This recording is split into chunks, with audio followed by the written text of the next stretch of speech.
I'm Liz Findlay, and welcome to this podcast series on inspiring spiritual entrepreneurs. We'll be chatting with some of the wonderful business owners who come to Starseed Business Networking. This is a free monthly meeting I co-host on Zoom with Steve Nobel, and you can find details of the next meeting on the events page of my website, lizfindlay.com.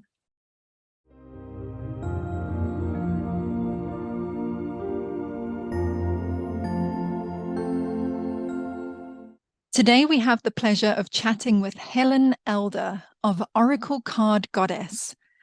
Helen offers intuitive tarot and oracle card readings, Akashic Clearings, healing and teaching to show you how powerful you are and how you can connect with resources to navigate this world. So Helen, thank you for joining us. Oh, so lovely to be here. Thank you. So you had a bit of a similar experience to me growing up in that you were frequently called weird.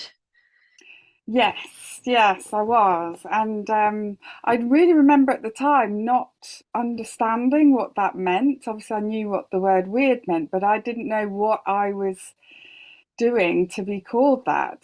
And it's only now as an adult looking back, it's like, oh, I get it now. It's that starseed element, it's that part of us that operates differently, thinks differently. I was very intuitive. I'd say things that were going to happen, and that so went against what others were used to, that of course the only box they could think to put me in was the weird box over there. But of course now I wouldn't have it any other way, as I'm sure you wouldn't either. I think I might have been the only starseed in my entire school, or if there were others, they didn't make themselves known. Yes. But did the other kids maybe fear your psychic abilities?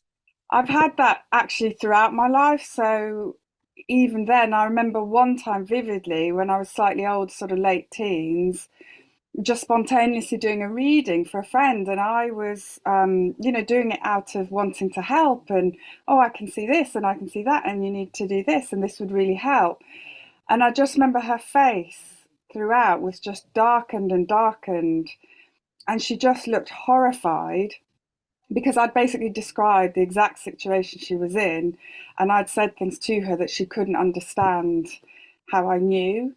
And so that things like that would cause a problem because they couldn't understand it, and therefore they were afraid of it, even though what I was doing was all about helping, and some could really take it on and thought it was fabulous, and they were like, oh yeah, we've definitely got to have her on our team, because she can see things. Whereas others were like, didn't want to have anything to do with it. So it was quite a mixed bag. But there was definitely a lot of rejection through it, yes, especially at uni and places like that as I got older.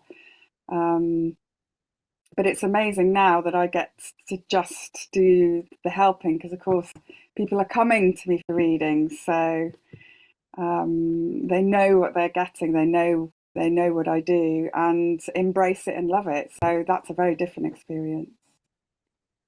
And so tell us about your parents and your family and their outlook on work. So it was interesting because I grew up in a family. So my dad's an atheist and a scientist, and my mum's sort of on the fence, doesn't quite know what she thinks. But they had both come from very blue collar backgrounds. Their parents had worked in factories since they were 14, and they were the first ones to kind of go to university and first ones to have much more sort of high level jobs. And so when we were growing up, that was what was repeated all the time, that to get on in life, you get a good education and you get an amazing job, and then you're set up for life. And so that's all I remember. And I had an older sister who failed her A levels the first time she took them. And I remember my mum being devastated and just crying and crying and crying in the kitchen, because if you didn't get your education, you didn't get anywhere. She retook them and was fine and ended up at uni. But so I thought that was my path. It was, I've got to get to a really good education and I've got to apply for really good jobs in the corporate world, and do really well, be a high flyer, if you like. And that's exactly what I did. So what happened with your psychic abilities during this time? So they were always there, particularly when I'd had a few glasses of wine. So my party trick was to sort of do readings still. And like I say, some people would be fascinated and some would sort of back away. So it was there, and I was always interested in spiritual stuff. You know, I did have a pack of oracle cards. I did attend sort of spiritual workshops, but I viewed it very much as just something I was interested in. And yes, it was a part of me, but it wasn't anything to do with getting on in life. It was nothing to do with work and, you know, what you did with your life. It was just like this sort of vague hobby on the sideline. Um, and yeah, as happens with many starseeds, it all came crashing spectacularly down, and I lost everything. I lost that job, I lost the relationship, I lost the home, all of that, and ended up on the cusp of 30 back in my parents' house. Thank Wow. goodness I had somewhere to go. But I was bedridden for at least 2 years through illness. And what happened then is that side of me was all that was left, because the left brain stuff, the external stuff, you know, the job, the home, the income, the social life was all gone. And so what are you left with? I was left with just me. And that psychic aspect, of course, is me. And so what happened is I had the time and space to be in that side of me. And I realized just how much more real that was. And I spent most days when I could out in nature, just sitting by trees, because there was this eternal present in nature. There was just this beingness that was so far away from this London world I'd been in of doing, doing, doing, achieve, achieve, achieve. Now I couldn't achieve anything.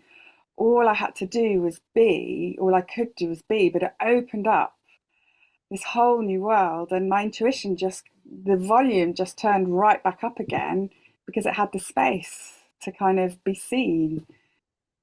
And I knew at that moment there's no way I could go back to that life.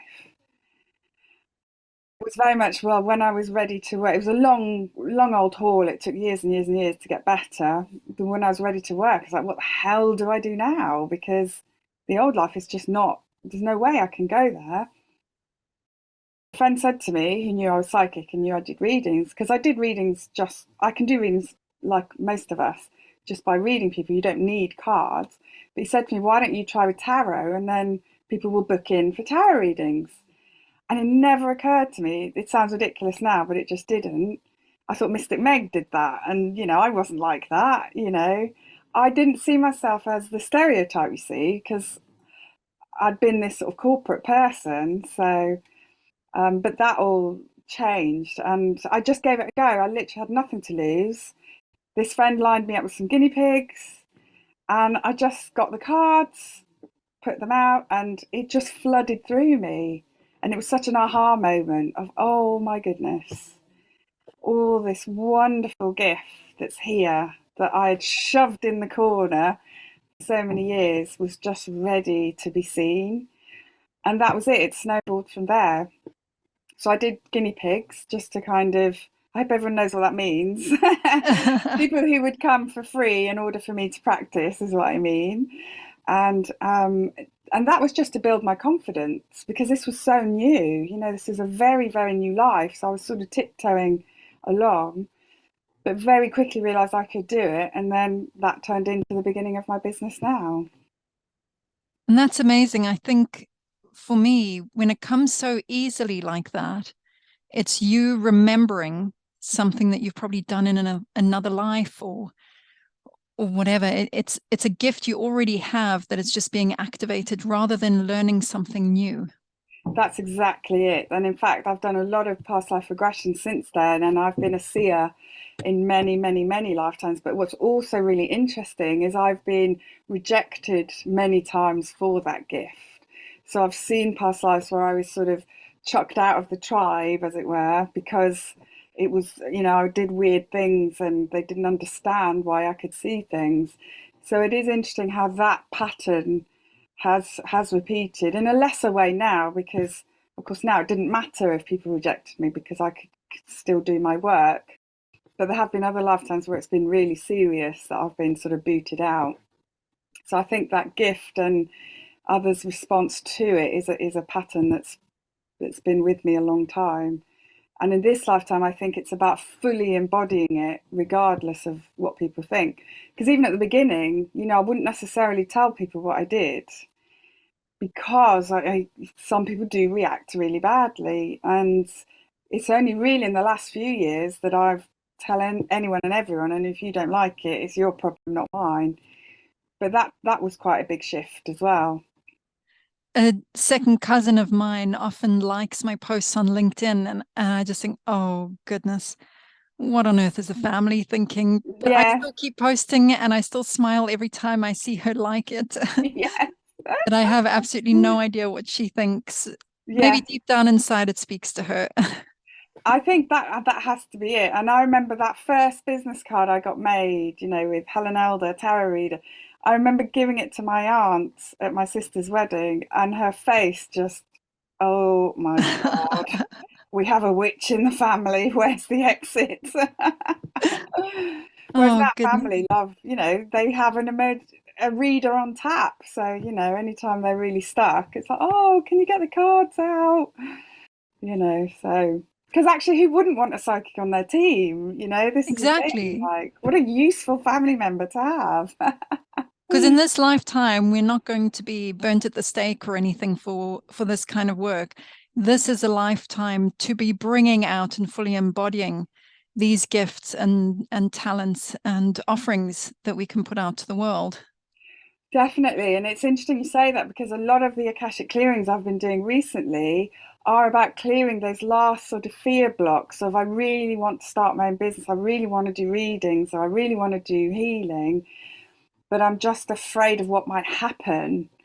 And it's just clearing those last lifetimes where it did all go, didn't end well, shall we say, so that they can then, they fully bloom into that beingness of, because ultimately it's who we really are, isn't it?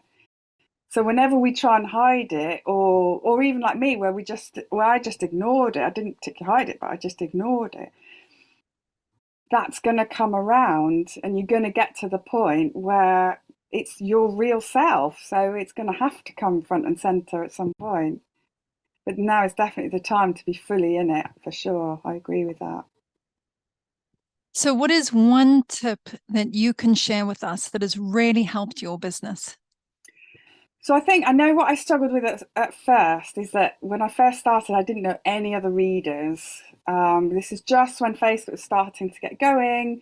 I don't think Instagram was around then. So, the connections that are available now weren't as easy then. And I just realized that, oh gosh, this is a really solitary journey, and not just about readings, but really about that client service work, one-on-one work.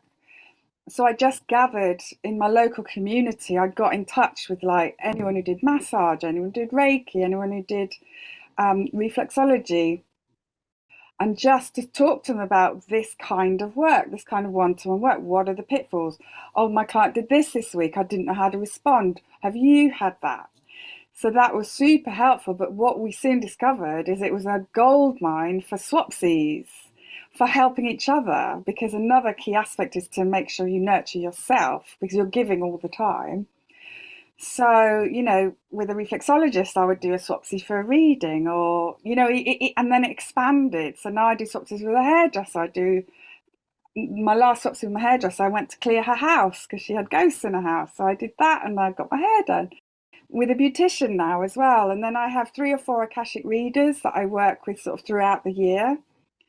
But it's all swapsy work. So I do a clearing for them, and then they'll do a clearing for me. And I found that kind of swapsy aspect of networking has actually been so nourishing for me, because not only are you looking after yourself, and you don't have to worry about the money aspect if you're having a not great month, say, but you're also, again, connected with someone who does what you do and gets it. That's the thing, they get it. So that would be my one top tip. Get some swapsies going. Get that economy of swapsies going. And you'd be amazed how many people are up for it, but you do have to ask. But yes, I don't think I've had anyone say no, actually, if I think about it. So it's a And way you get to forward. know other people and what they do. Yes. And then within networking, it's easier to recommend somebody that you've tried yourself 100%. rather than, well, there's somebody in the networking group, they do this, never tried them. You know, there's more of a trust element if I can say, you know, Helen gives a really amazing reading. You got to go see her. Yes. Rather than, oh, yeah, I know this tarot card reader. You might want to give her a try. Yeah. Oh, for sure. Yes. Yeah. It does help get that word out as well from a personal perspective. Definitely. Well, thank you so much for sharing that with us. So if you want to connect with Helen again, go and check her website out, and that is oraclecardgoddess.co.uk. Helen, thank you so much for joining us today. Thank you so much for having me. It's been so much fun having a chat. So thank you. Oh, an absolute pleasure. Bye, everyone. Bye.